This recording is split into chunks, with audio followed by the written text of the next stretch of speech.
fait, Maggie? Un peu de tenue. Je me détends. Tu devrais essayer de temps en temps. Mais on n'est pas dans un spa, tu devrais être à l'intérieur à travailler. Tu te souviens que notre travail n'est qu'un mensonge. Nous n'avons pas besoin de faire des efforts pour être les meilleurs employés du mois. On dirait que pour toi, remplir tes obligations, c'est une véritable obsession. En particulier quand ça concerne Vanessa. Non, tu ne vas pas recommencer avec ça parce que ça n'a strictement rien à voir avec ma relation avec Vanessa, ok? Je vais insister jusqu'à ce que tu comprennes qu'elle n'est pas notre patronne. C'est nous qui avons le pouvoir. Ray, avec la clé, aie confiance en moi. Tu n'as pas été dire à Vanessa qu'on l'avait trouvée, j'espère. T'as pas honte, toi? De quoi tu parles? Je te parle des Valente. Ce sont des gens bien, ils sont gentils avec nous. Je me sens vraiment honteuse de tout ce qu'on est en train de leur faire subir. Parfois, je m'imagine que je vais leur dire toute la vérité et que nous pourrons fuir ensemble comme dans les Mais tu films. sais que c'est impossible, non? Hein? Pour l'instant, c'est impossible.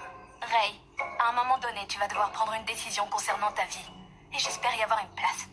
Je suis la seule, clairement. Tu n'intéresses pas Vanessa. Elle ne fait que te manipuler pour assouvir sa vengeance. Tous les deux, on vivrait une vie heureuse ensemble. Tu veux que je te dise comment je l'imagine? De toute façon, tu vas me le dire. Ah.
C'est pas beau tout ça?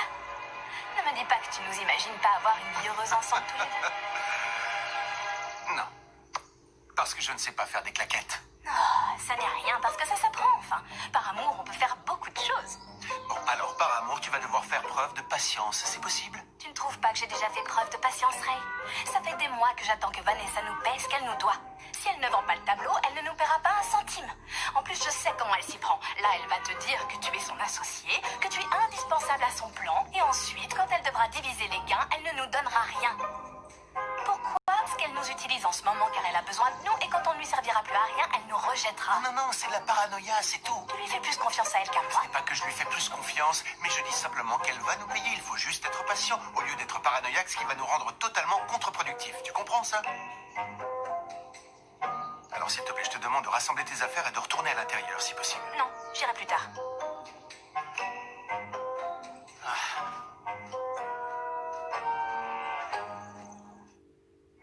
Eh les gars, faut que je vous fasse écouter le message que m'a laissé Emma. Il est trop drôle, vous êtes prêts? Salut Simon. J'ai fait mes valises là et je crois que la soupe de l'avion va pas suffire. J'y comprends rien, j'ai quasiment pas fait de shopping et j'ai 2 valises en plus. Bref, je t'appelais pour savoir si on pouvait se voir une dernière fois. Alors, vous pensez quoi de cette histoire de soupe? Je crois qu'elle exagère un tout petit peu, mais elle me fait rire avec ses expressions. Vous ne pouvez pas comprendre le problème d'Emma.